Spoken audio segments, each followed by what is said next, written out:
Joined by Dr. Daniel Teper. Thank you for being here Very at good to be NEBA. here. You are the founder and CEO of Vector Therapeutics. Please explain really what the company is all about and your vision and why you founded it. So Vector Therapeutics came together last summer 2008, and the vision is to build an integrated pharmaceutical company focused on immunotherapy in cancer and more specifically blood cancers. So interestingly enough, immunotherapy is something we're hearing more and more about. Can you explain the difference between immunotherapy and other treatment options and how it compares to chemotherapy and if it's a replacement? Yeah, I think it's too early to say that immunotherapy is a replacement for chemotherapy, but it's at very least it's complementary. I think it's very well understood that chemotherapy has its limits. So, for example, one of our area of focus is acute leukemia. So the majority of the patients are in remission with chemotherapy after several cycles of chemotherapy. Unfortunately, up to 80% relapse within 3 years. So some patients are eligible for stem cell transplant, which is a form of immunotherapy, but the majority of patients are not eligible for transplant. And those patients need some form of immunotherapy, and our lead product has proven that it reduces relapses post-remission with chemotherapy. That's so encouraging to hear. What type of blood cancers do you target? There clearly are so many different leukemias. There's the lymphomas. There's so many. What does it target So, specifically? our first focus is acute myeloid leukemia, called AML, is the most frequent and also one of the most severe, type of leukemia. There's about 20 to 25,000 new patients every year in the U.S., and mortality is quite high, within a few years. There's been progress, but not enough progress. So, for example, in the area of relapse prevention, uh, currently there's no drugs approved in the U.S. We have a drug that was recently approved in Europe and that we're bringing to the FDA. So that's an area of very significant medical need. And you're finding that there's more growth in the United States for blood cancers. Have you seen any studies that would suggest that? No, I don't think there's any evidence that there's more cancer or blood cancers in the US than in Europe or in Asia. And, it's always important, I think, now to consider Asia as part of the strategy, including for younger companies. And I just want to take that opportunity to mention that, we have a global vision and we continue to believe that the US will remain the primary pharmaceutical market where the largest opportunity is. I think it's now there's a question of whether China will move ahead of Europe as the second largest market on the planet, and ahead of Japan and ahead of Europe. Already in terms of investment, I was reading this morning that China is second only to the U.S., and that's taking all of European investment together. So. It's terrific that you mentioned the global scope because this is a global problem. You've held global positions throughout your entire career and are truly disrupting an industry that I personally feel needed a lot of disrupting. What are you doing differently than some of the larger organizations that have also come to market in this area? Yeah. I think first of all, we have a very lean team, and that's everyone on the team is capable to make their own decision.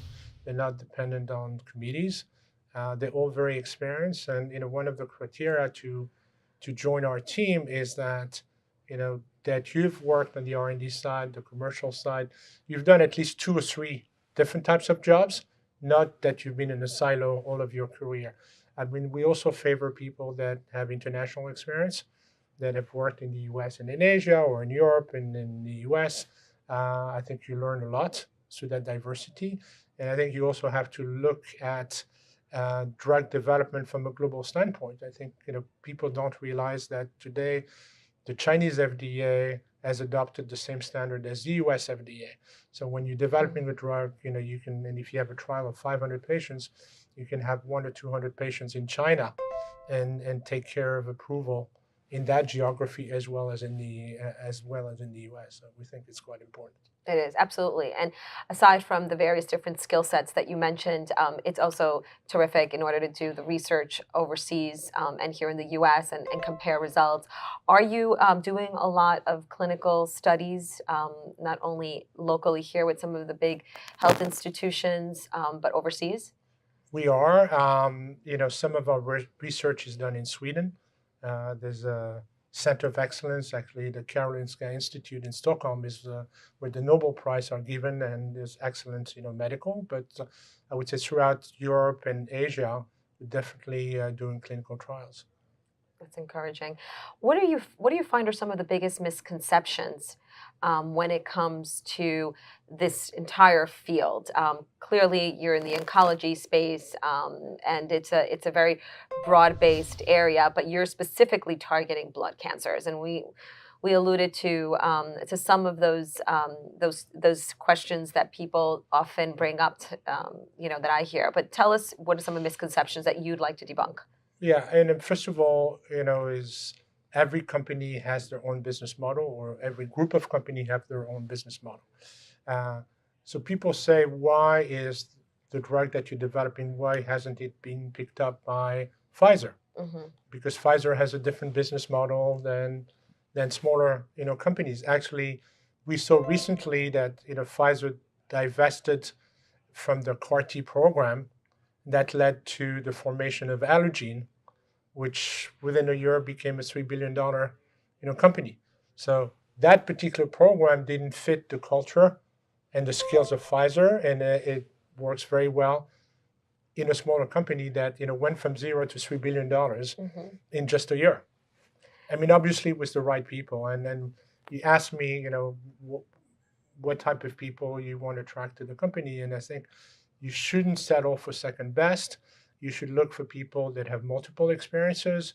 You should also ask people not only what they've done well, but also when they failed. And people say that have been developing drugs for 30 years and none of them has failed. It's just not true. So I think you learn from success, but I think you learn even more from failures, and it's very important. Absolutely. Trial and error is always very important, and particularly in the business that you're in. And I think it was very good that you explained that, because a lot of folks don't realize that across these pharmaceutical companies, there are different strategies and they're targeting different types of patients. If you could talk to us about your professional background. You are, I believe, a doctor, and you've been the CEO of other pharmaceutical companies. You worked for smaller companies. What motivated you to get into this business, and talk to us about your background? Yeah, I mean, my education, I'm a doctor of pharmacy.